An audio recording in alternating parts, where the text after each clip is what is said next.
Hello everyone, welcome to Harsh IT Lab and Harsh Verma here. And continuing our series on Network Warrior, we are today here again with learning something about bundling and stacking with the same book, Network Warrior. So without any further delay, let's continue to our SSH session.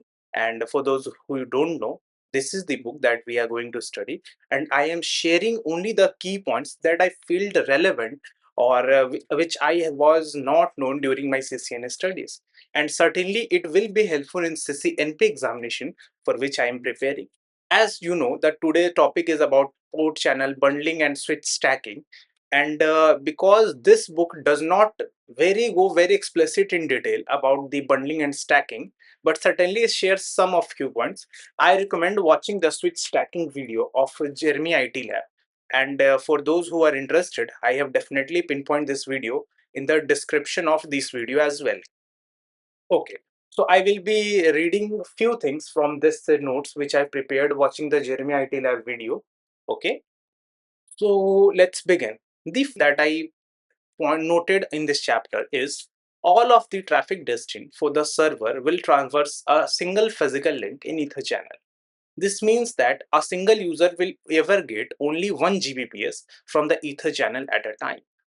So this line explains that in Ether channel, what we do is bundle multiple links in order to get a higher bandwidth. For example, if we have four separate interfaces, physical interfaces of 1 Gbps each. So what we can do is make a logical interface out of those four interfaces, which will have a overall bandwidth of 4 Gbps.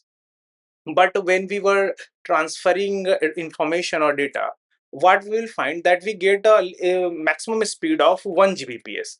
But why is that? Because we have already bundled the four interfaces into a single logical group.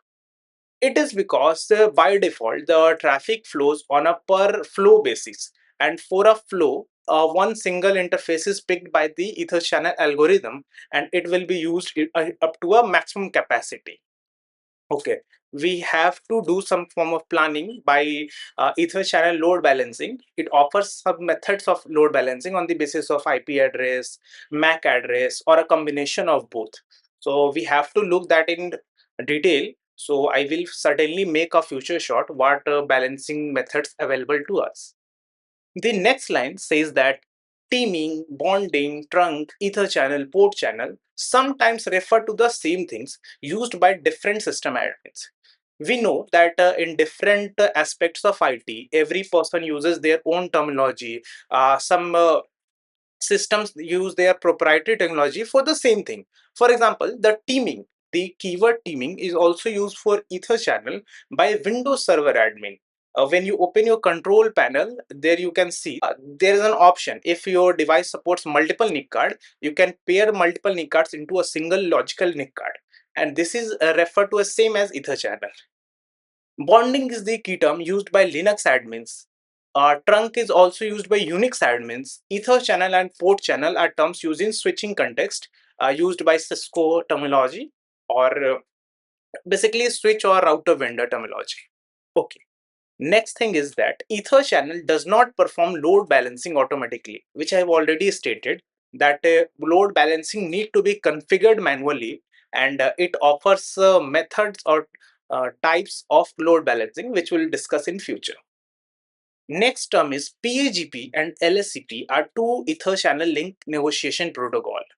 So what if we want to add or bundle links kind of automatically? So we used to configure these protocols.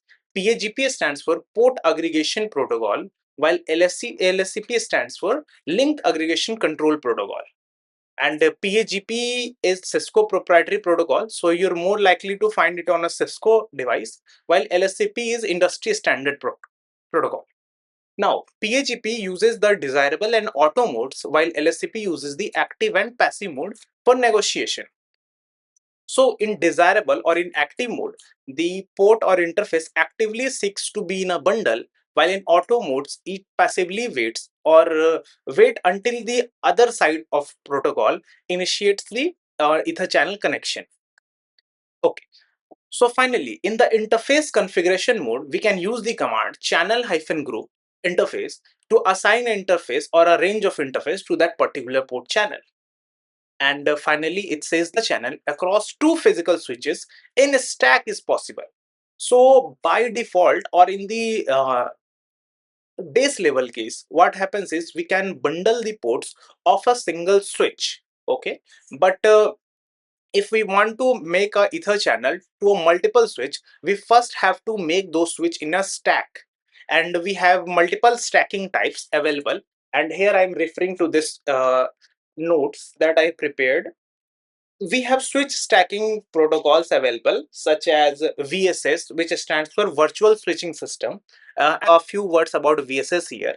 Then we have stackwise. After that, we have stackwise virtual. We have something called MC lag or M lag. Okay, so we will go in deep detail when we're talking particularly about this protocol. And luckily, this video is not about that. The VSS is a clustering technology that allows multiple 6500 chassis to be configured as a single logical switch. And MEC, multi-chassis ether channel, uses the VSS. So if only I read a few things about VSS. VSS supports only two physical switches. Okay, and they are connected using a VSL. VSL refers to virtual switch link, and VSL traffic can only transfer through 10G or 40G port. Okay, so VSL traffic is VSS control traffic and data traffic. What actually I'm referring to will be much likely to discuss in the Jeremy's IT lab video. Continuing with VSS, with VSS, a cluster is configured so that two physical 6500s appear to be a single logical switch, a single control plane, and a single data plane. What is meant that control plane is where the management traffic flows, while the data plane will be where the normal data traffic flows between endpoint devices. So with Nexus and VPC, VPC stands for Virtual Port Channel, the Nexus 5000 and 7000 switches remain separate physical and logical entities, separate control plane and single data plane. The ether channel terminates on two physical switches on the network side while appearing to be connected as one logical device. So having separate control plane enables to look like that we are controlling two switches, but having a single data plane looks like that we have a data path redundancy. So if even if one switch completely fails, the second switch will continue to pass the traffic, and our traffic flow will be slow but uninterrupted. Okay. Next, VPC, which stands for Virtual Port Channel, it's a kind of Cisco's own technology which requires consistency on both switches and breaks even with minimal VLAN change.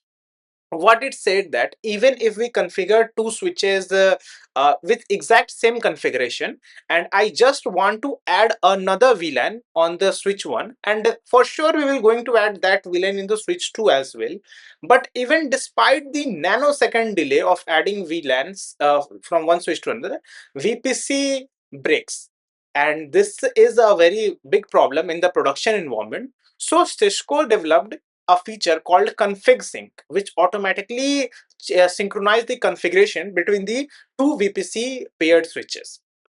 Okay, so VPC supports both layer 2 and layer 3 multipathing including MAGP.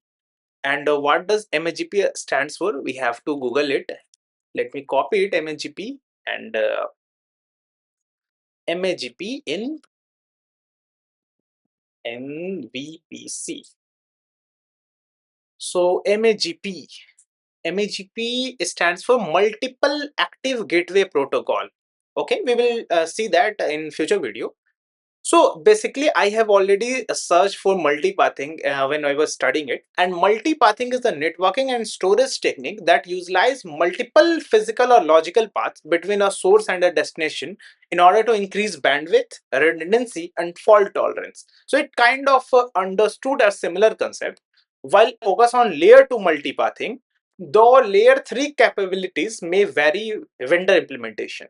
So by understanding or reading this statement, we got to know that VPC and MC lag is kind of counterpart between a Cisco proprietary and open industry standard.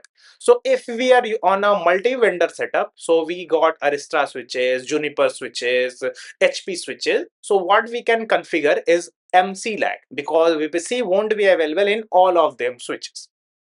Okay. VPC relies on Cisco Fabric Services, which is something proprietary from Cisco, for control plane synchronization over the peer link, while MLAG implementations often use TCP-based protocol or other vendor-specific method for peer coordination. So it's talking about the general availability of MC lag, and we have already, which is a networking storage technique, utilize multiple physical and logical paths between a source and a destination to increase bandwidth, redundancy, and fault tolerance. Into that Jeremy IT Lab switch stacking video if you want to get into more detail. And thank you for watching.